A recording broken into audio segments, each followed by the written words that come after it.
Hello and welcome to Developerspective.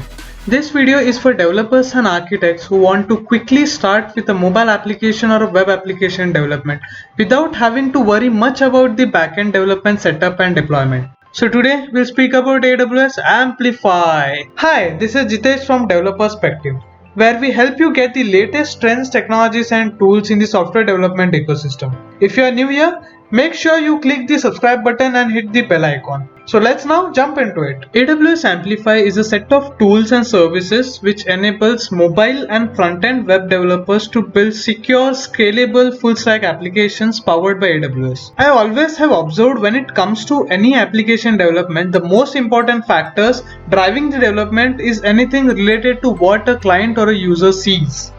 That is UI, app flow, ease of usability and accessibility. Whereas the backend, which does actually the heavy lifting of the application, is always underrated as it doesn't directly interact with the end user. So that's when AWS Amplify comes into picture. AWS Amplify helps you focus on the app flow, UI and other aspects related to the actual features of the application and automates the backend development integrations and other stuffs. Now you only need to build your application as per your design and ship it right away for validation. Disclaimer: AWS Amplify is a very vast tool and has tons of integration which includes features of AI, ML or analytics, custom onboarding flows, real-time chatbots, targeted campaigns and many more. We are just scratching the surface of the features which AWS Amplify provides. If you want to dig deep into the features provided by AWS Amplify, please put in a comment below as that will help me decide what features I should speak about in the upcoming videos. So today we'll speak about the installation and setup of AWS Amplify.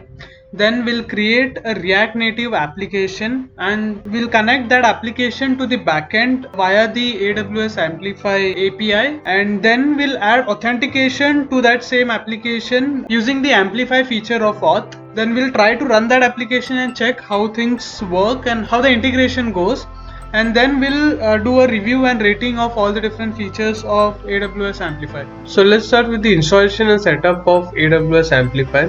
So this is the AWS Amplify's website where you can just click on get started for free. Here you have two options to set up your application. So that can be a mobile or web app or a static web application. So we'll go for mobile web application. So here if you see, there are two different sections of platform or frameworks which you can use. So there is a web framework or a mobile framework. So in web we have JavaScript, React, Angular and Vue. Whereas in mobile we have Android, iOS, React Native and Ionic. So we'll go for a mobile application development using React Native. So just click on React Native. So here you will find all the documentation required to start with the application and the prerequisite of the application development. So AWS Amplify frameworks provide you with CLI, libraries and UI components which you can see here. Also the backend API and the database creation is handled by GraphQL. GraphQL is an open source data query and manipulation language for APIs which helps you quickly start with the backend development with just a schema in place. So we'll be using this tutorial to set up the application. So let's quickly start with the installation.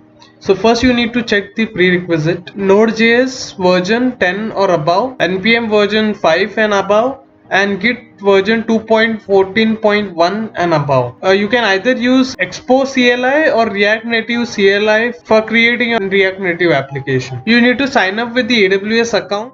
To use AWS Amplify, you first need to install an npm package for the AWS Amplify CLI. You need to open the terminal and paste this npm install command to install AWS Amplify CLI. So once the AWS Amplify CLI has been installed, the second thing you need to do is you need to configure AWS Amplify using this command. So it's amplify configure. It will automatically redirect you to the AWS console login page. You just need to provide your login credentials. Once you're login, go back to the command line and here you need to just enter to continue. The first thing you will be asked is to select the region which you plan to use for this application. So I'll be going for AP South 1.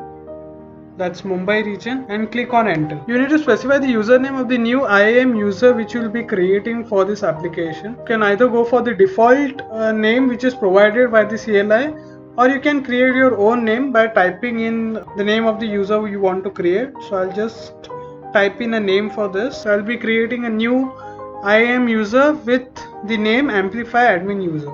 Just click on enter. That will redirect you to the IAM setup page where you are creating the new user for your application. So you need to specify the access type. So for this it will be a programmatic access.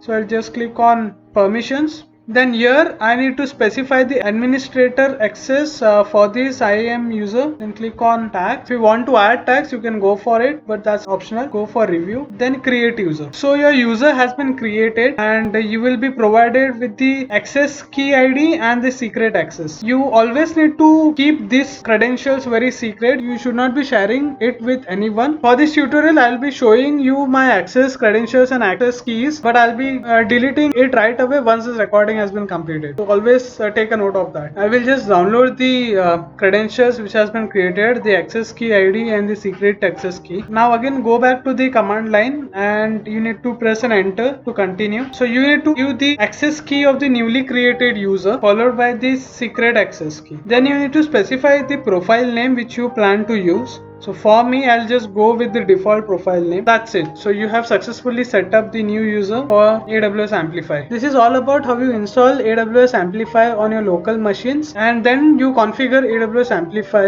using CLI. To start with React Native application creation, you can either go with the React Native CLI or you can go with the Expo libraries which help you create the React Native application. So for now I'll be going with the Expo CLI. So I'll just install the Expo CLI first, then followed by the creation of the application. So I'm installing the Expo CLI. Once Expo CLI has been installed, you need to create your React Native application using a command called as expo init and followed by the name of the application which you plan to create. So I'll be creating an application called to-do app and just enter. Then you select the template using which you need to create the application. So I'll just select the blank template.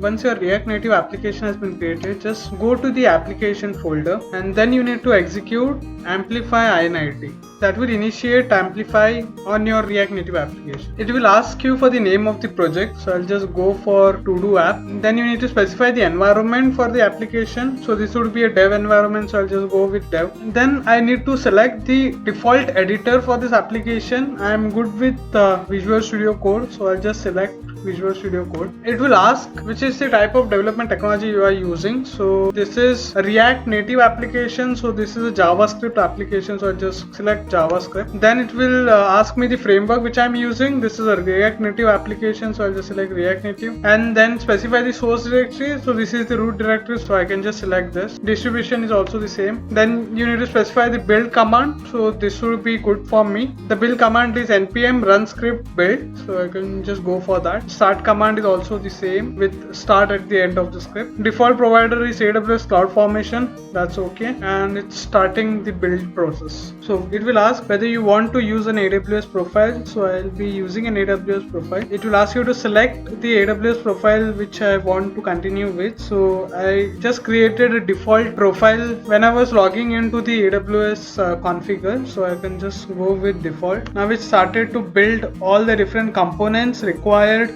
to set up this application on AWS Amplify. Awesome. So the setup has been done. The next thing we need to do is we need to install some libraries specific to AWS Amplify inside our project. We'll be doing that by using npm install. So once the installation is done, just open the code in Visual Studio Code editor. Here you will find a file with the name of app.js. You need to import the AWS Amplify library and you need to specify the configuration of your AWS there. So we'll just copy this line of code and add it to app.js. Go to the start of the application and just paste it there. So that's it, your configuration is done with AWS Amplify. Now let's try to add GraphQL API and database to this application. So first you need to add the API feature to the Amplify. So you need to specify Amplify add API. Here you will be asked to specify which type of service you want to use. So I'll be going for GraphQL. Then you need to specify the name of the API. So I'll be just going with to-do API. Then you need to specify which is the type of authentication you want to use with the API. I will go with API key. If you want to describe the API key, you can just give a description.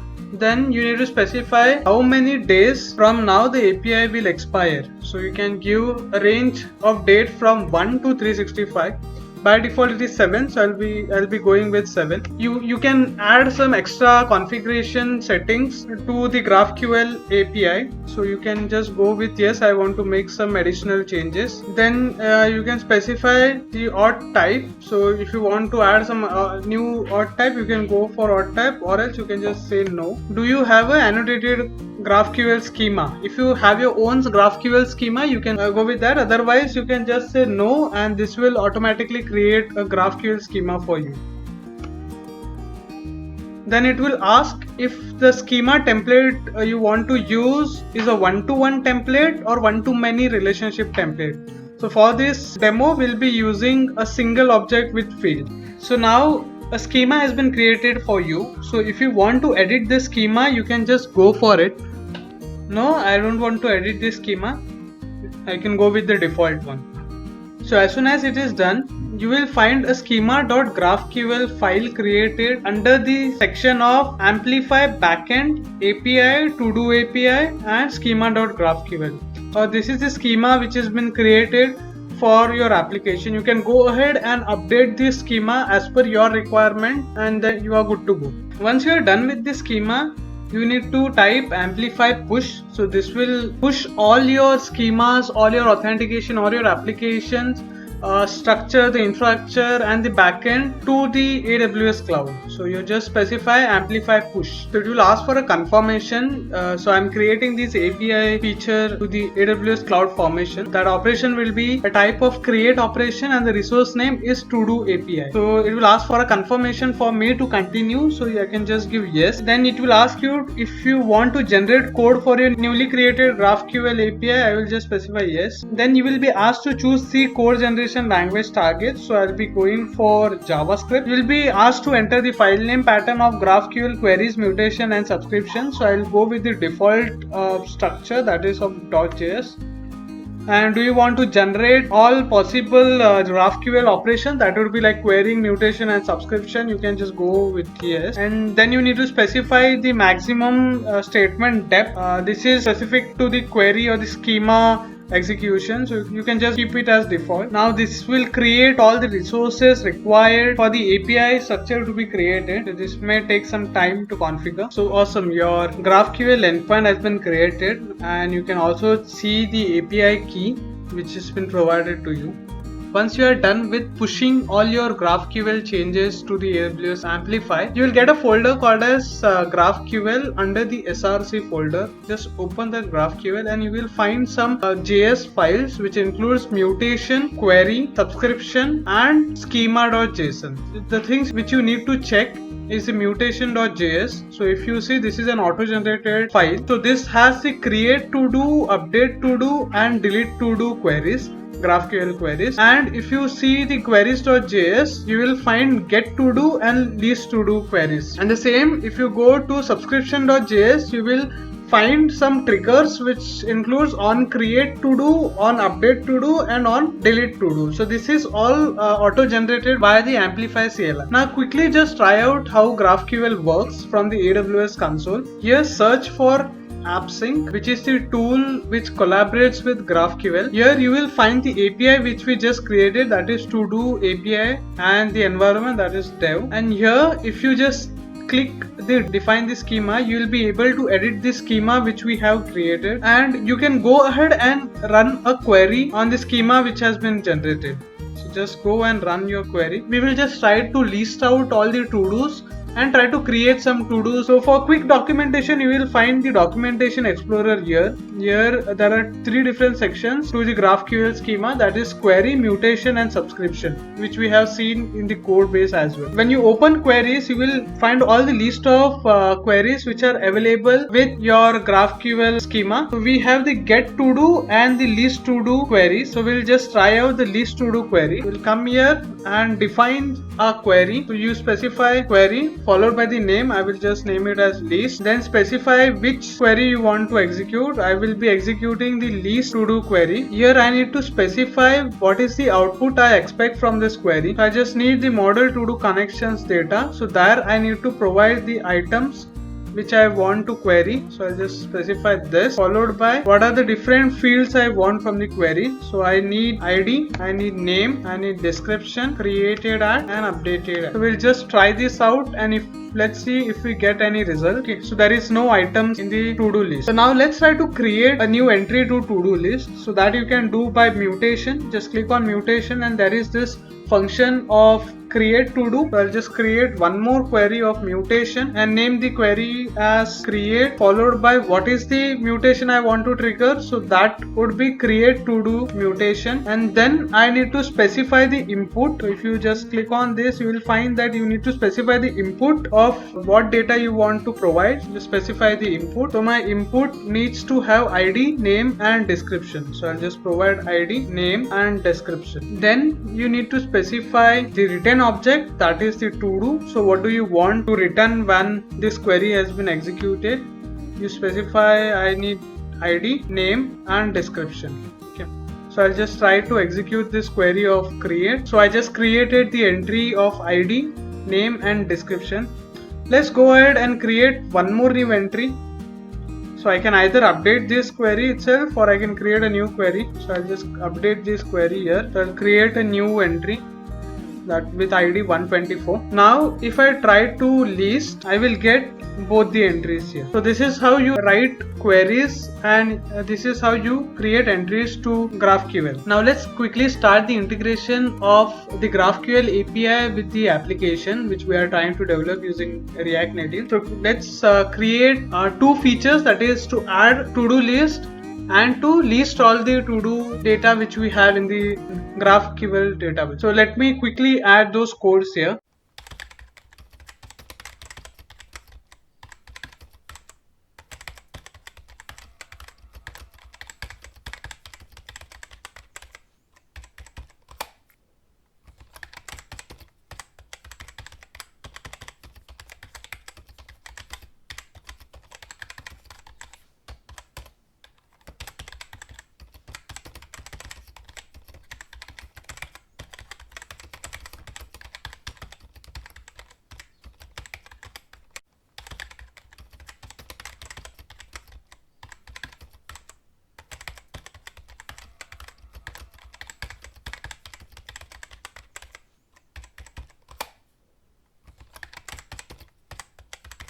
That's it. So I created two functions to fetch all the to-do list and add new to-do list if I want to add, and accordingly made some changes to the UI code as well. So now let's try to run this application. So I'll just say expo start. So this should build the application. So we just ran the application, and if you can see, the list of the to-do has been added here. So we had added two different entries to the to-do list. So this is what you can see. Now let's try to add from this UI. I'll just add AWS amplify. So let's try to create a new entry here. Awesome. So if you see, the new entry has been added here, and you will find the same in the database as well. That's how you integrate your API with the front-end React Native application, and you can just go ahead and create a build out of this and run it on an Android or iOS mobiles. Let's try to add authentication to our application, which is kind of one of the most important factor of an app. So you need to type amplify add auth, the same as we just added API. In the same way, you need to just specify amplify add auth, which is the feature of Amplify. Here you will be asked to specify the type of sign-in which you want the user to do. So that can be by using a username, or by using email, or by using phone number, or by using a combination of email or phone number, and you will be able to have that integration right away. So for this application, we will just go with the username. So you just select username. Then if you want to do advanced configuration, you can go ahead and select yes, I want to make some more additional changes to the authentication, or else if you can just go to no, I am done. So I'll just go with no. Awesome. And as the tradition says, you need to do an amplify push. So now if you see, the API feature was already added, so there was no change in there, and there is a new feature being created, that is for authentication. So if you see, the operation for authentication is create. So we'll just continue with the deployment. Now we just have to add 2 lines to our code in the app.js. That is to import a with authenticator feature, and then you need to specify an export to that. So you import this with authenticator and just you specify that with the export. So that's how you add authentication code to your application. Now let's test it out how it works. So now when you come to the application, first you need to sign in for your account. So first of all, as I don't have an account, I first need to go to sign up. So here you need to specify the username which you want for your application, then the password you want to set, then the email ID you want to add. Then just add your email ID here, and then the phone number you want to add, and hit sign up. Once you sign up, you will be getting a confirmation code on your specified email ID. So just hop on to your email ID and get the confirmation code. So here you have your verification code. So just copy your verification code and put your code here and just click on confirm. Then let's try to log into our application with your username and password. So hooray, we were able to log into our application. So now we have integration of the backend with API interface, and then we have an integration with authentication which uses a username password type of authentication to connect to your API. So this all happens with the AWS backend features and AWS backend services like AWS Cognito, and then we have AWS App Sync which uses GraphQL to do the connections and storage of your details to your database. So that's how the entire system happens. Now let's speak about review and rate different features of AWS Amplify. So first of all, when it comes to setup of AWS Amplify, it's very straightforward by using AWS CLI. So that's the reason we'll be giving it a 10 out of 10 when it comes to setup. Now let's speak about integration. Integrating features to application is by using the CLI command, and later minor changes has to be done to the application code to finish the integration, like an integration with the API or an integration with the auth. We have to execute a CLI command and then we need to have some code added to the application. And other than that, there are a lot of integrations and libraries available for different programming language, but still it lacks integration for few popular languages like Flutter, which is supported by other similar services like Firebase. So we'll be rating this at 9 out of 10. When it comes to deployment, it's easily deployable just by command like amplify push, and that's it. Your entire application backend gets deployed and running. And also, if you want to host your application on AWS Amplify, you can just simply say amplify publish. That will deploy your application and generate an hosted URL for your application which you can access from the internet. We'll be rating it at 10 out of 10. As always, pricing of AWS is at the atomic level of each services, and to use Amplify framework, it's free of cost. You just need to pay for the AWS services which you are using. For static web hosting, you have a pricing model of 1000 build minute per month for the free tier. And in the same free tier, you have like 5 GB of storage per month free, and you have 15 GB of serves per month. For static web hosting, pay as you go model, which happens after your free tier has been completed. So that would be like for building and deploying your application, it will be like $0.01 per build minutes. And for hosting, it would be like $0.023 per GB stored per month. And if it is for GB served, it would be $0.15 per GB served. So we'll be rating pricing at 10 out of 10. That said, this is all about AWS Amplify. As I said in the start of the video, we are just scratching the surface of features which AWS Amplify provides. If you want a detailed video with more real life examples, then let me know in the comments so that I can make some videos on it. Also, please like the video if you found it useful, and subscribe to my channel and click on the notification button so that I could reach out to you with more such videos. Thank you.